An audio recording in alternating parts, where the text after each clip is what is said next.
yang suka baca komik tadi sih, yang suka baca komik. Nah, nggak bisa nih teman-teman misalnya dipaksain untuk ya baca buku sejarah aja, nah kayak gitu nggak bisa. Itu jadi salah satu hal yang bisa menghambat kita untuk gagal menerapkan reading habit. Kalau misalnya kata Najwa Shihab, kita harus yang membuat kita jatuh cinta. Maka temukan buku itu. Yang ketiga, ini yang kalau menurut aku yang paling membuat kita sebagai pembaca yang ingin menerapkan reading habit gagal, itu reading with disruption. Disruption itu distraksi yang disebabkan baik oleh diri kita ataupun dari orang lain. Kayak misalnya, ketika kita mau membaca, terus di samping kita ada handphone atau gawai, kita pasti akan lebih, jadi gaya gravitasi handphonenya tuh lebih tinggi dibandingkan bukunya gitu.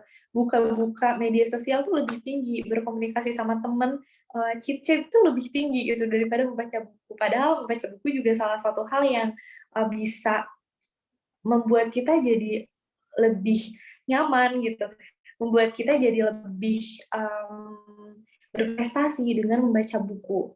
Maka dari itu, kita harus bisa fokus waktu membaca. Caranya tuh sebenarnya mudah, kayak misalnya aku biasanya di tempat tidur, di samping tempat tidur itu ada meja, itu di meja itu bukan handphone yang disimpan, tapi satu buku yang benar-benar emang aku suka gitu, yang emang benar-benar pengen baca. Jadi ketika misalnya bangun tidur, ke kamar mandi, lalu sholat, nah setelah sholat tuh bisa langsung baca Al-Quran, pertama kali itu buku atau Al-Quran gitu, bukan handphone. Jadi kita harus bisa stay away juga nih dari handphone, meskipun kita nggak bisa 100% jauh dari handphone, kayak gitu teman-teman.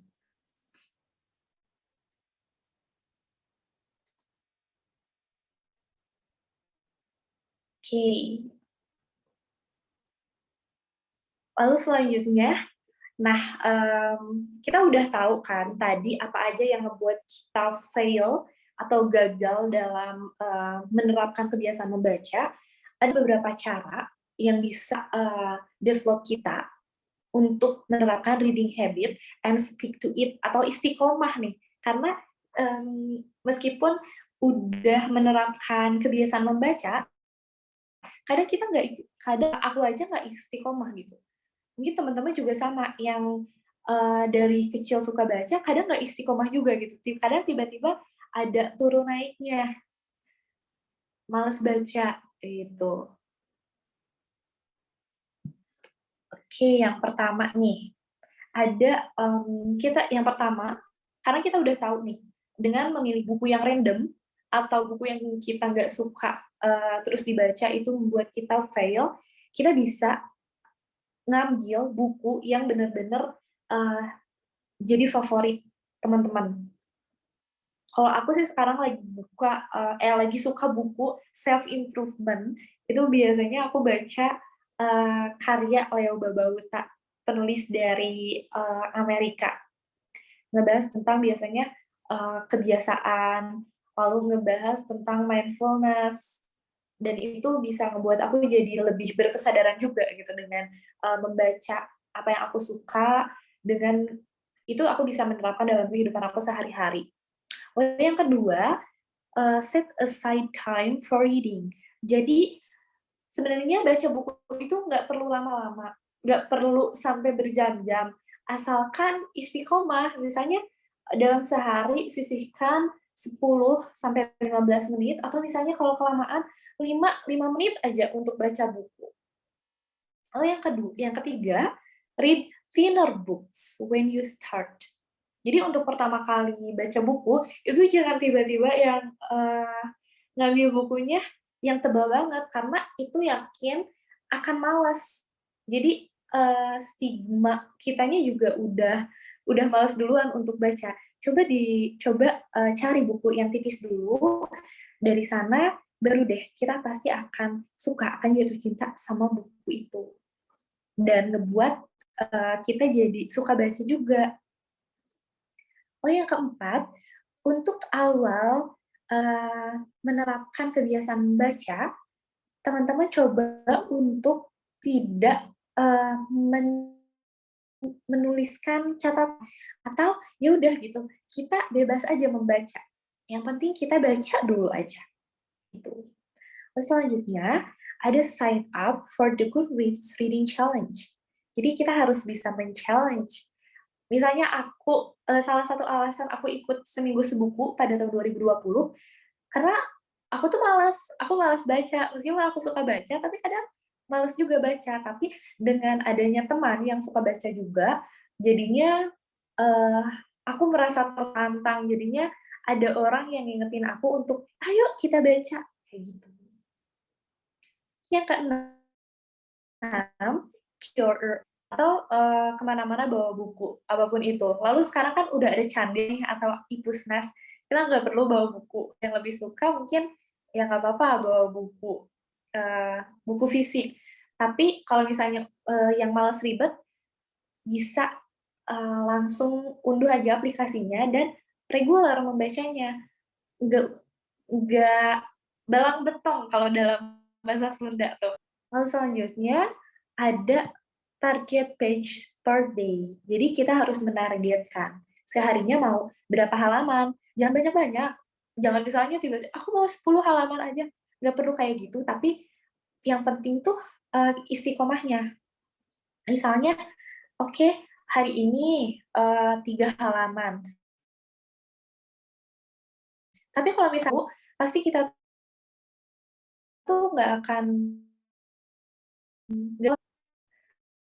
aku juga buku, aku lagi suka self improvement kan, itu Mirror of Focus dari aku bisa nyelesain buku itu 2 hari, tapi itu sambil nyatet. Mungkin kalau nggak sambil nyatet, aku bisa nyelesain. Oh, ada juga cut a small portion out of your useless activity. Jadi di sela-sela kegiatan yang kosong, coba disisip-sisipin baca buku. Kayak gitu teman-teman. Nah, dari 10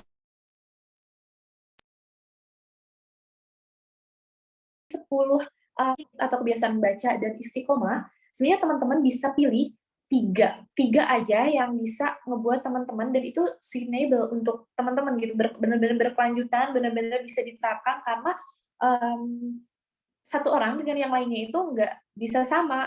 Jadi mungkin aku bisa menerapkan works di aku tuh misalnya tips nomor 7 sama nomor 10 dan nomor 1 misalnya. Nah, teman-teman mungkin itu nggak works di teman-teman, tapi yang bisa diimplementasikan di diri teman-teman misalnya nomor 2 sampai 4. Itu teman-teman tinggal pilih, disesuaikan dengan keadaan teman-teman. Kayak gitu. Nah, ini salah satu yang bisa teman-teman lakukan dengan membuat reading list. Karena kalau misalnya kita tidak mencatat apa yang kita baca,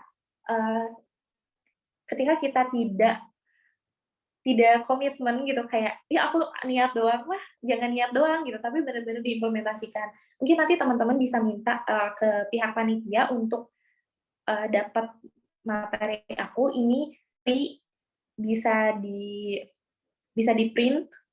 Aku dapat dari Pinterest juga dan itu free. Nah, teman-teman pernah dengar SMART gak? SMART itu akronim dari bukan akronim, singkatan dari specific, measurable, attainable, realistic, and time bound. Jadi untuk menerapkan suatu kebiasaan, suatu habit, itu harus smart, harus pintar, kita harus pintar. Nah, tujuan dari SMART itu yang pertama, spesifik, harus didefinisikan dengan baik, harus jelas dan enggak ambigu. Misalnya, untuk menerapkan kebiasaan membaca tuh spesifik dalam hal apa gitu, ingin menerapkan literasinya tuh misalnya dalam hal apa. Oh, yang kedua ada measurable atau terukur, yaitu dengan kriteria khusus yang bisa mengukur kemajuan kita untuk menuju pencapaian reading habit itu. Nah, salah satunya dengan mengisi reading list. Jadi kalau misalnya kita ada guidance atau ada acuan, kita jadi ada semangat semangat yang lebih gitu dibandingkan dengan niat, "Oh, aku mau menerapkan reading habit atau mau menerapkan kebiasaan membaca, mau, aktif terus berliterasi," tapi, pergerakan kita nol gitu, itu nggak akan bisa. Lalu, attainable atau achievable itu dapat dicapai, bukan tidak mungkin gitu. Misalnya, dalam sebulan aku akan baca buku sebanyak 30. Itu kan kayak nggak akan mungkin gitu. Kenapa nggak akan mungkin? Karena yang pertama, kita kuliah, yang kedua, kita banyak, tugas, yang ketiga, kita juga perlu istirahat gitu. Kita nggak akan bisa terus-terusan baca buku, meskipun emang sehobi-hobinya orang, tapi kita juga tetap, harus istirahat gitu. Nah, maka dari itu, menentukan target bacaan itu yang achievable, yang attainable, yang gampang untuk dicapai, bagi diri kita. Misalnya, "Oke, 1 bulan ini aku mau baca 2 buku aja atau 1 buku aja," tapi konsisten. Dan kita harus, realistis atau realistik. Jadi dalam jangkauan, realistis dan relevan sama tujuan kita yang pertama. Jangan sampai, kita ingin mencapai suatu hal, tapi kita melupakan hal-hal lain yang lebih penting, gitu. Oh, yang kelima yaitu time bound. Jadi harus ada batasan waktunya, harus tepat waktu. Makanya tuh di, reading list-nya ada date, ada waktu. Karena biar terukur, kapan misalnya kita baca buku dan kapan selesainya, gitu. Bisa ditulis di sini. Bisa di-print, ditempel di dinding. Oke, selanjutnya literasi bagi, generasi milenial, bagi kita tuh kenapa sih sebetulnya penting? Kayak ada yang bisa jawab nggak teman-teman? Kenapa sih literasi bagi kita itu penting?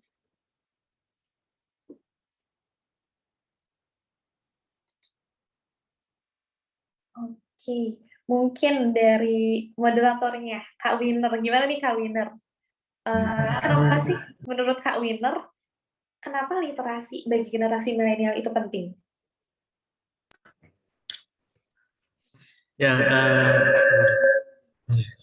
baik, mungkin kalau dari saya teh, bentar ya, maaf ya teh tadi feedback. Baik, kalau menurut saya literasi bagi generasi milenial itu penting karena generasi milenial ini kan umur-umurnya itu produktif ya teh, yaitu berusia matang dan produktif. Jadi eh, juga bisa disebut sebagai generasi penerus bangsa atau bahkan yang lebih kecil penerus keluarga dan lain-lain gitu. Jadi sangat penting sebuah literasi itu supaya generasi-generasi milenial ini bisa apa ya bisa punya daya literasinya bagus gitu. Akhirnya dalam kehidupan sehari-hari atau apapun bisa berdampak baik bagi kehidupan. Mungkin Iya, gitu teh. terima Terima kasih kasih. banyak Kang Winner. Mungkin nih dari ketua pelaksananya, menurut Teteh nih, kenapa sih penting bagi kita sebagai generasi milenial literasi itu?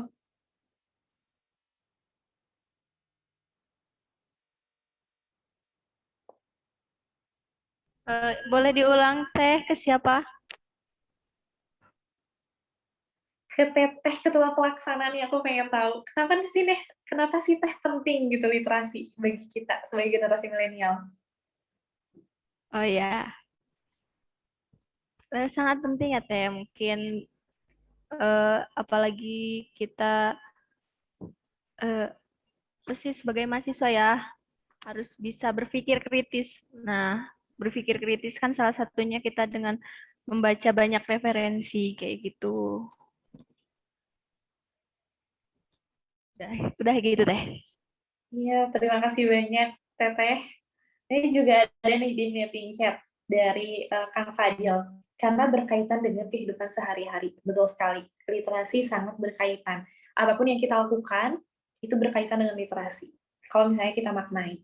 Lalu karena dari teh jernih, karena kemampuan dan keterampilan individu dalam memecahkan pada tingkat keahlian. Iya, betul banget. Karena dalam menyelesaikan masalah, kita pasti membutuhkan literasi, entah itu literasi membaca, entah itu literasi numerasi, literasi finansial, atau literasi digital. Pokoknya pasti aja berkaitan sama literasi. Dan yang paling penting, karena kita sedang berada dalam globalisasi. Kita zamannya globalisasi, dan literasi itu kunci untuk kita bisa survive di VUCA era, atau the key to leading in a VUCA era. Nah, VUCA itu sebenarnya apa? VUCA tuh yang pertama ada volatility atau volatilitas, sifat atau dinamika perubahan, dan sifat yang kecepatan dengan kekuatan yang tinggi gitu, katalis perubahan. Kayak misal nih, kita aja nggak akan tahu kan, kita nggak pernah mikir bakalan ada COVID gitu. Ya nggak sih? Kayak sebelum COVID itu kita tenang-tenang aja, aman-aman aja. Semua bisa kita lakukan dengan tentram, dengan damai, tanpa kita ketakutan atas suatu hal. Tapi push, tiba-tiba berubah. Tiba-tiba ada kecepatan perubahan yang mengharuskan kita untuk bisa survive di dalam kondisi seperti ini. Lalu untuk U-nya atau uncertainty, itu ketidakpastian. Tidak bisa diprediksi, atau non-predictable, atau kayak dikasih kejutan terus-menerus gitu, kayak libur dulu ya 2 minggu karena ada COVID. Dulu Undip liburnya tuh 2 minggu dulu, tapi malah udah hampir mau 2 tahun. Itu kan tidak pasti ya. Dan tentunya itu adalah suatu hal yang kompleks atau kompleksitas, benar-benar kompleks kita dalam kondisi yang membingungkan dan ambiguity atau ambiguitas. Kita nggak jelas gitu. Kita hari ini mau ngapain, kadang nggak jelas juga. Kalau misalnya kita nggak bisa berliterasi, kita pasti akan terbawa arus ke hal-hal yang kurang baik dibandingkan dengan hal-hal yang baiknya. Gitu teman-teman. Jadi di tengah arus teknologi, di tengah globalisasi saat ini, memang peluang adanya penurunan penurunan krisis kualitas dan moral itu bisa sangat mudah terjadi. Karena hal itu dikarenakan informasi bisa kita klik and search dengan mudah. Maka dari itu, sebagai generasi muda, kita harus bisa selektif dalam mengakses informasi. Jadi caranya dengan gigih menanamkan literasi. Terus menanamkan literasi, nggak pernah lelah, nggak pernah bosan, gigih. Kayak gitu teman-teman. Oke, udah ganti belum slide-nya? Oke, baru ganti ya. Nih teman-teman tahu nggak ketiga hal ini? Siapa sih teman-teman yang nggak tahu? Mungkin semuanya punya akunnya ya. Siapa nih di sini yang nggak punya akun 3 media sosial ini?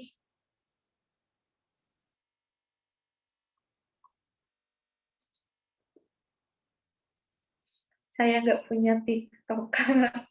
Kang Bayu belum punya TikTok. Siapa lagi?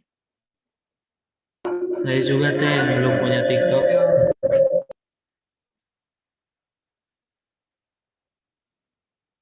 Aku punya semuanya. Ayo yang punya semuanya kita mutualan. Oke. Nggak pakai TikTok. Pokoknya, 3 media sosial ini dapat kita akses dengan sangat mudah. Tinggal klik, tinggal scroll lama-lama, ternyata udah 1 jam, ternyata udah 2 jam. Nah, teman-teman, kita harus bijak dalam menggunakan media sosial. Dalam berliterasi digital, kita harus bijak. Jangan sampai ketiga aplikasi ini, ketiga media sosial ini membuat kita jadi tidak terarah, malah media sosial yang mengendalikan kita. Padahal seharusnya sebaliknya, kitalah yang harus mengendalikan media sosial. Jangan sampai terbalik.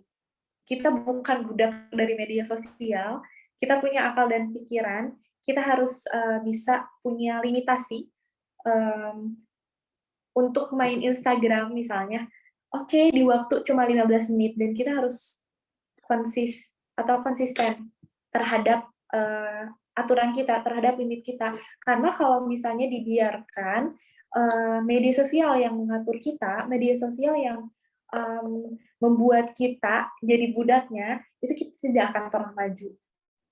Kita pasti akan terus merasa insecure pada orang-orang, karena yang ditampilkan di media sosial itu pasti hanya hal-hal baiknya saja.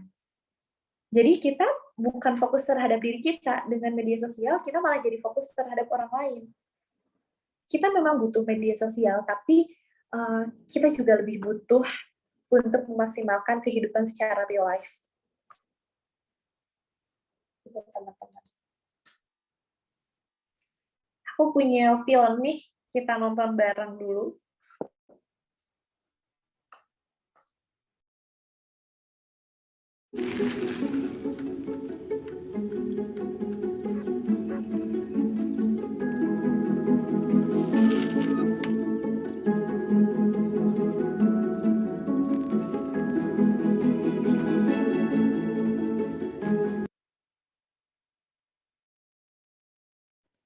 Terdengar nggak? Suaranya terdengar nggak? Terdengar deh. Terdengar deh.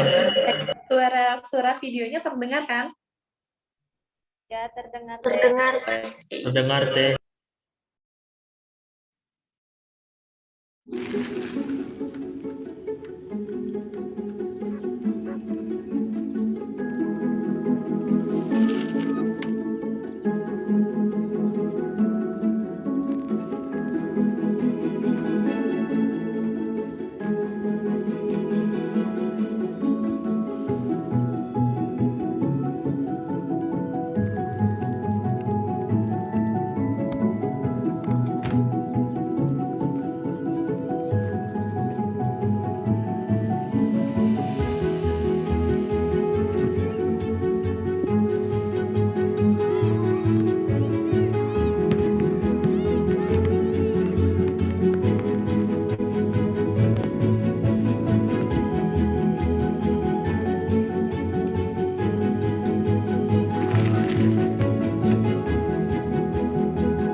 Stephanie Briggs, Christopher Luna. Congratulations, Christopher. I'm so proud of you.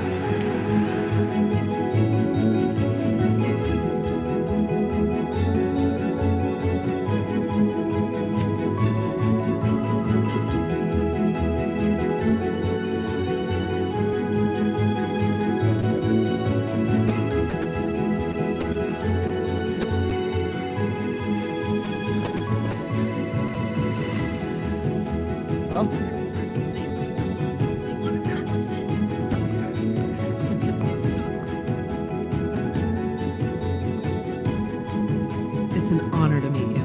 It's a pleasure to meet you. Your book is my daughter's absolute favorite. Oh, I love that.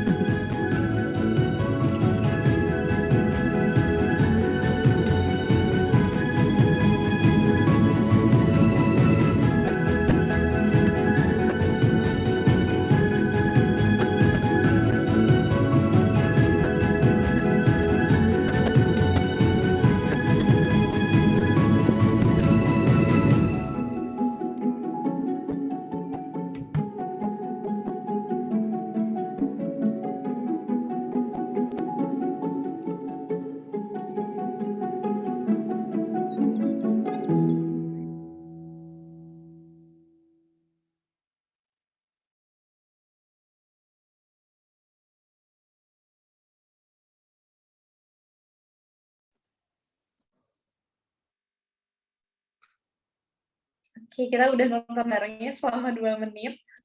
Semoga pesan yang disampaikan dari video tersebut, dari film pendek tersebut, bisa kita implementasikan dan bisa dicatat teman-teman. Menurut teman-teman, apa makna dari film tersebut?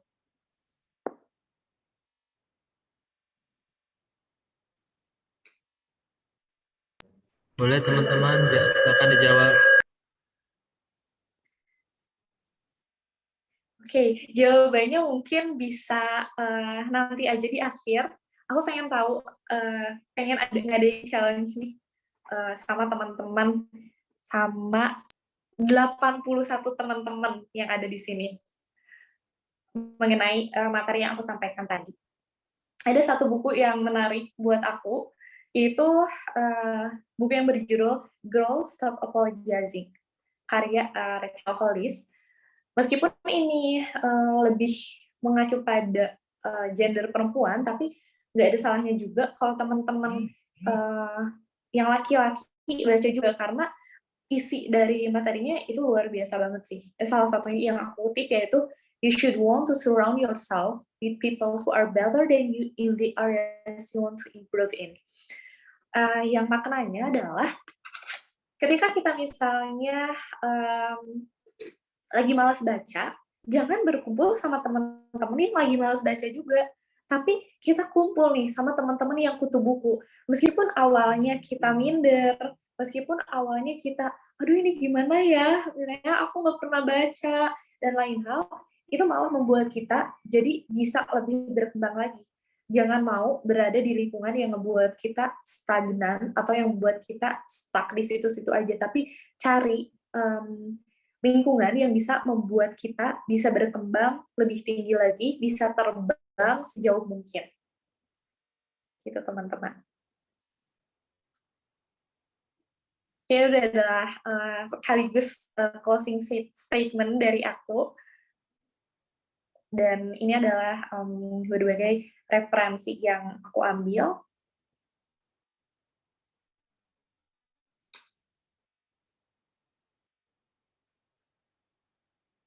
Oke, terima kasih banyak atas atensi teman-teman. Aku kembalikan lagi kepada Kang Winner. Baik, terima kasih Teh Gita buat pemaparan materinya ya tentang the influence of literacy bagi kami young people ya. Baik. Nah, sekarang kita masuk ke sesi diskusi nih, teman-teman peserta semua yang mau bertanya silakan untuk mengaktifkan fitur raise hand dan diharapkan untuk mengaktifkan kamera dan mic-nya. Terima kasih. Baik. Kepada Intan Syakila boleh memberikan pertanyaannya, silakan.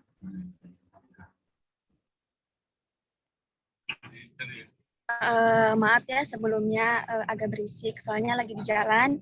Assalamualaikum warahmatullahi wabarakatuh.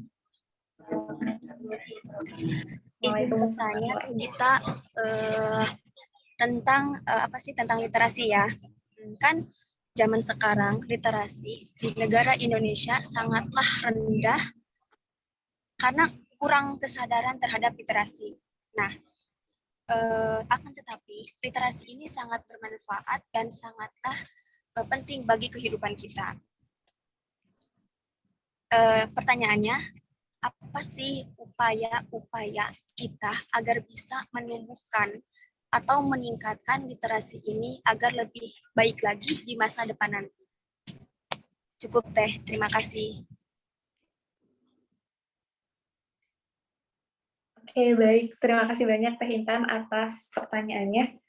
Betul sekali bahwa di Indonesia masih rendah, tapi jangan berpatokan pada penelitian yang Indonesia itu kedua terbawah gitu, karena sebetulnya kalau misalnya diadakan penelitian secara langsung, khusus di Indonesia, itu sebetulnya sudah ada peningkatan-peningkatan yang cukup signifikan untuk aktivitas literasi membaca dan menulis, atau indeks ahli baca di Indonesia itu sebetulnya sudah lebih tinggi. Teman-teman bisa baca di peta jalan GLN atau peta jalan Gerakan Literasi Nasional. Itu dijelaskan bagaimana progres-progres yang dilalui oleh Indonesia. Jadi jangan sampai kita mengerdilkan diri Indonesia tuh literasinya rendah gitu. Memang literasi kita rendah, tapi selalu ada progres yang signifikan. Ya tentunya karena upaya-upaya yang dilakukan oleh berbagai pihak. Seperti yang aku bilang tadi, dan seperti yang dijelaskan oleh Kemdikbud, bahwa tujuan literasi itu yang pertama untuk keluarga, untuk sekolah, dan untuk masyarakat. Jadi ketiga komponen ini harus sama-sama bersinergi. Dan yang bisa kita lakukan, yang pertama, kita sebagai mahasiswa tentu harus bisa menerapkan literasi secara konkret dulu terhadap diri sendiri. Baca dulu, suka baca dulu, untuk diri sendiri dulu, lalu untuk lingkungan, untuk keluarga kita, minimal misalnya di rumah ada satu buku untuk dibaca itu. Lalu yang ketiga, setelah di lingkungan keluarga udah oke nih tingkat literasinya, kita bisa langsung melebarkan sayap kita lagi, meluaskan lagi intensitasnya gitu untuk di tingkat desa misalnya, untuk di lingkungan sekitar kita dulu aja, di lingkungan sekitar baru misalnya kita berdiskusi dengan pihak desa kayak gitu. Jadi dan kalau bisa sih jangan bergerak sendiri, Teh Intan. Kenapa? Karena di masa kini itu sudah zamannya berkolaborasi. Mari kita berkolaborasi dengan berbagai pihak. Misalnya nih, Teh Intan mau ngadain kegiatan literasi di lingkungan Teh Intan. Teh Intan bisa menghubungi pihak paguyuban duta baca agar dibantu kegiatannya. Atau misalnya mengajak pihak kampus untuk yuk kita berliterasi di daerah A atau di daerah B, seperti itu Teh Intan. Terima kasih Teh. Ya, sama-sama Teh Intan. Baik, kepada Teh Intan, apakah penjelasan tadi sudah cukup menjawab pertanyaannya? Sudah cukup Kang. Oke, baik. Baik, kalau gitu kepada teman-teman lain, mungkin ada yang mau bertanya, boleh raise hand. Terima kasih.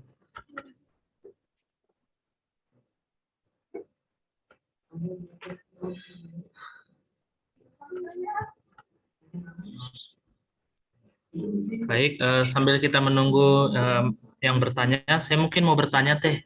Boleh ya Teh? Iya, boleh banget Kang Winner.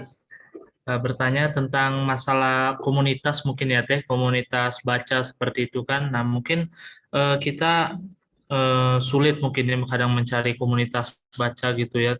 Nah itu bagaimana cara kita supaya bisa mendapatkannya Teh gitu, komunitas yang tepat gitu. Terima kasih Teh. Oke.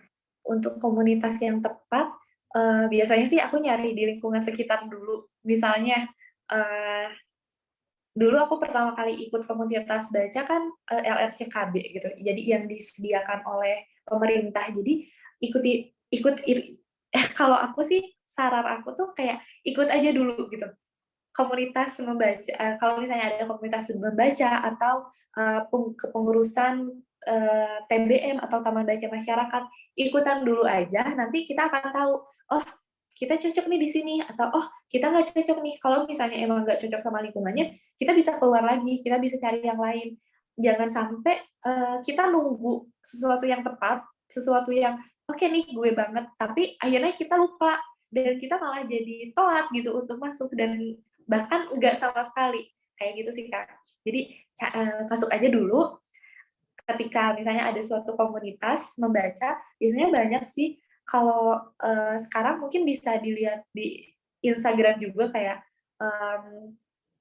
dibuka-buka tentang literasi itu. Pasti itu ada pasti itu banyak sekali sih Kak. Gitu Kang Winner. Baik, terima kasih Teh kita. Oke. Baik, ada lagi teman-teman yang mau bertanya? Persilahkan.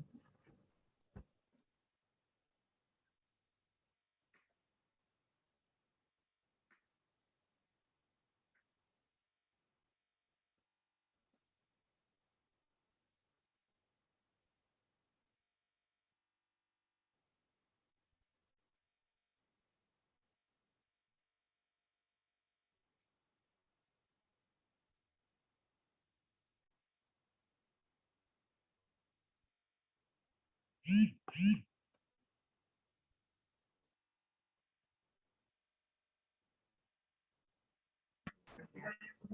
boleh raise hand teman-teman terlebih dahulu ya.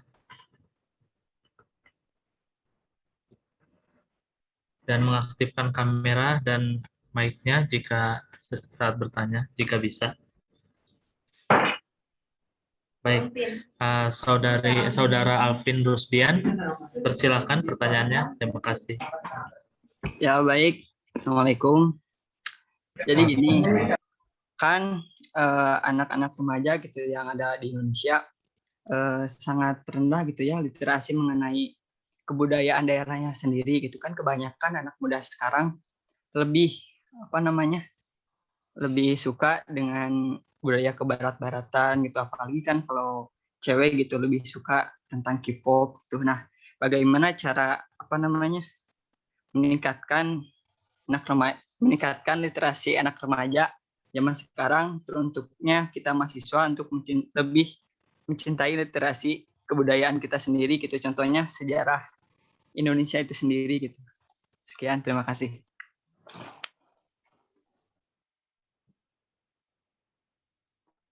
Oke, terima kasih banyak Kang Alvin atas pertanyaannya.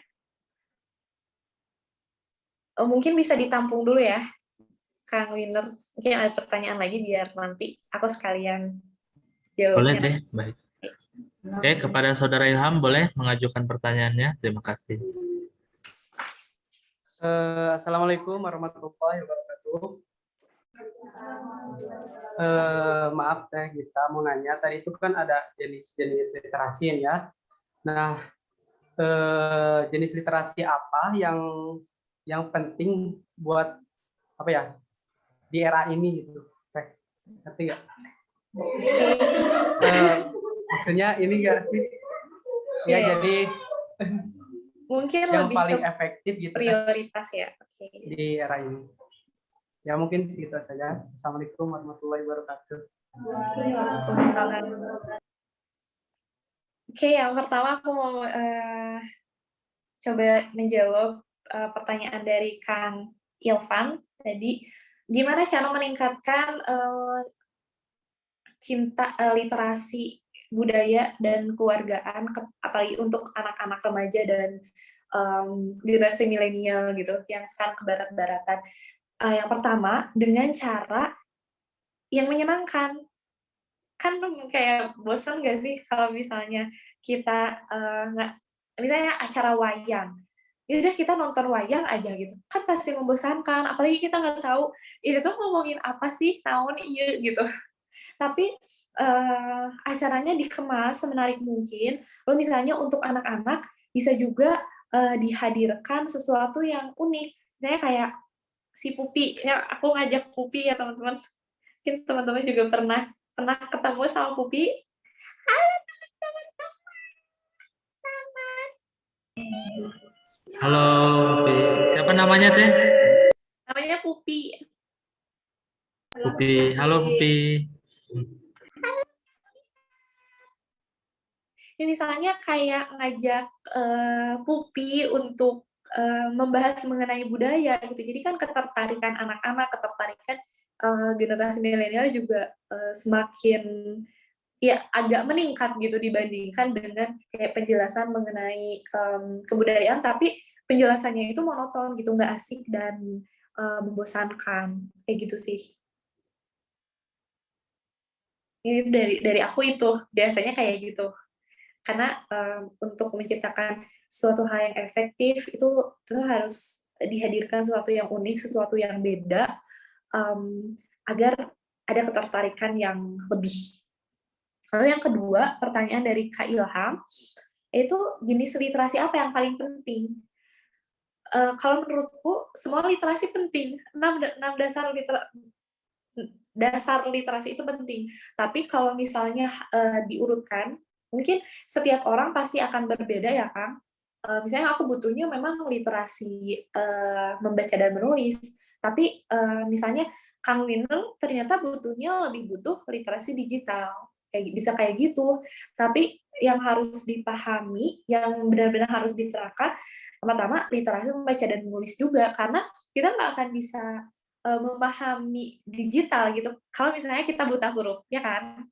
Atau misalnya kita nggak akan bisa melaksanakan literasi finansial ketika kita nggak tahu nih angka 0, angka 1, angka 2, kayak gitu. Jadi menurutku kalau untukku pribadi, yang pertama itu literasi membaca dan menulis, yang kedua literasi numerasi. Itu sih 2 hal yang paling mendasar karena itu bisa diterapkan untuk literasi-literasi lainnya. Kayak gitu, Kang. Nah, Kang Ilham sendiri, literasi apa nih yang Kang Ilham butuhkan? Atau yang menurut Kang Ilham jadi prioritas untuk diri Kang Ilham sendiri?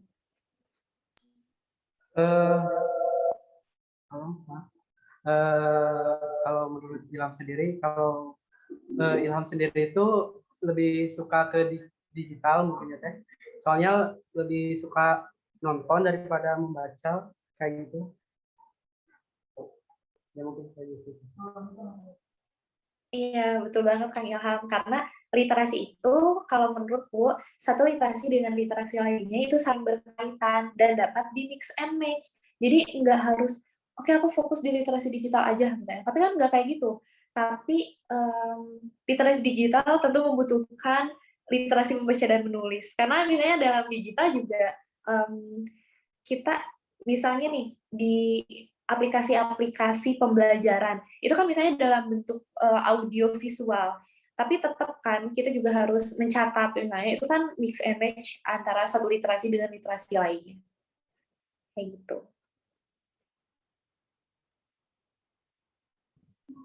Oh baik Teh, terima kasih Teh. Iya Kang Ilham, terima kasih kembali. Ya, aku juga punya challenge nih buat teman-teman. Tadi kan udah nonton videonya, udah baca juga, udah mendengarkan, udah sharing juga tuh sama aku mengenai literasi. Nah, menurut teman-teman, apa sih literasi dan apa yang bisa diterapkan di teman-teman mengenai pengetahuan literasi ini? Mungkin bisa tag di Instagram aku dan aku akan pilih yang paling menarik, nanti bisa menghubungi panitia.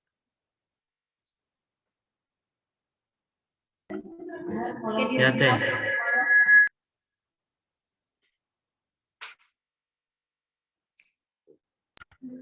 Baik. Ada lagi nih teman-teman yang mau bertanya?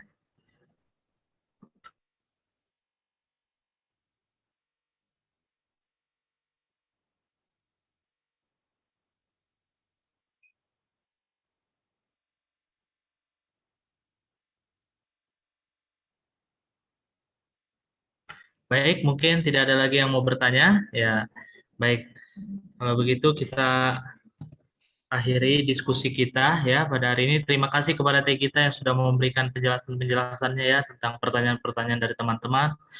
Baik, saya akan mencoba menyimpulkan hasil diskusi kita pada hari ini, yaitu tentang literasi ya, the influence of literacy on young people. Jadi literasi itu adalah untuk cara kita kemampuan kita saat mengolah sebuah informasi dari berbagai literasi. Tadi ada 6 jenis literasi. Lalu bagaimana seorang bisa menyusun rencana-rencana literasinya ya Teh dalam pada saat membaca literasi dapat menyusun rencana-rencananya untuk literasi ke depannya. Itu mencari-cari komunitas literasi mulai dari yang terdekat seperti itu, dan pentingnya literasi ini bagi anak-anak muda di zaman ini atau di zaman era VUCA atau disruption ini ya Teh. Nah, baik, mungkin itu kesimpulan dari diskusi kita pada hari ini. Dan tadi juga mungkin Teteh sudah memberikan closing statement ya mungkin Teh, atau ada lagi Teh mungkin yang mau disampaikan? Itu sudah cukup, persilahkan. Oke. Mari kita berliterasi dengan menerapkan kolaborasi. Mungkin itu aja. Baik. Oke, terima kasih Teh buat closing statement-nya dan terima kasih juga kepada Teteh Regita Ayudya yang sudah mau sudah mau menjadi pemateri pada kesempatan ini dan juga kepada seluruh teman-teman terima kasih kepada seluruh peserta yang sudah mau berpartisipasi ya dengan baik sehingga akhirnya webinar ini bisa berjalan dengan baik. Baik, boleh teman-teman juga sambil on cam ya. Nah, lalu saya memohon maaf secara pribadi jika ada salah saya dalam kata maupun perbuatan saya atau apapun, saya mohon maaf. Dan akhirnya saya pamit undur diri. Wassalamualaikum warahmatullahi wabarakatuh. Waalaikumsalam warahmatullahi Dan wabarakatuh. saya kembalikan kepada MC. Ya, terima kasih atas pemaparan materi dan diskusi yang sangat luar biasa ini. Terima kasih kepada narasumber dan moderator, serta para peserta yang sudah menyimak acara ini dari awal sampai selesai. Dan untuk link sertifikat akan di-share di grup webinar paling lambat 7 hari setelah acara ini selesai. Dan untuk link absensi bisa langsung diakses di kolom chat Zoom. Diharapkan seluruh peserta mengisi Google Form absensi yang sudah dibuat panitia tidak lebih dari batas waktu yang telah ditentukan. Baik, sebelum mengakhiri acara pada hari ini, kami akan mendokumentasikan kegiatan terlebih dahulu. Dimohon kepada seluruh peserta agar menyalakan kamera Zoom-nya. Untuk slide pertama. 1, 2, 3. Slide kedua. 1, 2, 3. Slide ketiga. 1, 2, 3. Baik, terima kasih. Alhamdulillah sampailah kita pada pengunjung acara yaitu penutup. Maka dari itu marilah kita tutup acara ini dengan bacaan hamdalah bersama-sama. Alhamdulillahirrahmanirrahim. Ya, semoga acara ini memberikan manfaat kepada kita semua. Saya selaku pembawa acara meminta maaf jikalau ada kesalahan dalam penyampaian maupun perkataan. Saya Putri Sandi, pamit undur diri. Akhir kata, terima kasih. Wassalamualaikum warahmatullahi wabarakatuh. Waalaikumsalam warahmatullahi wabarakatuh.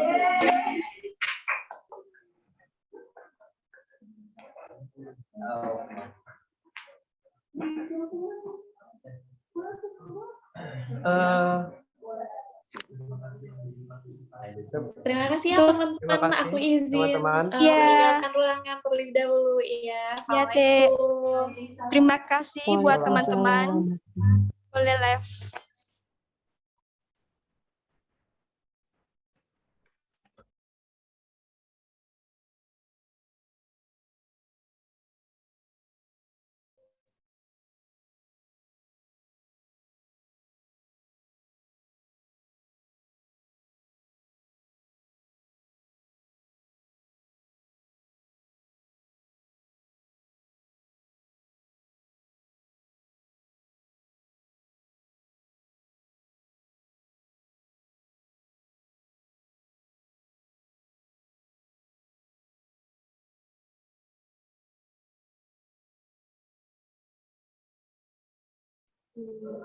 Semangat terus anak muda ya.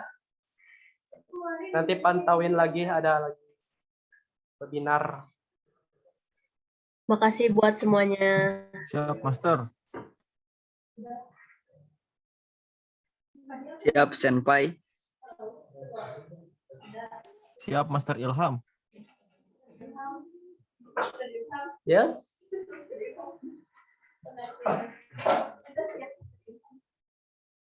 Mana masternya?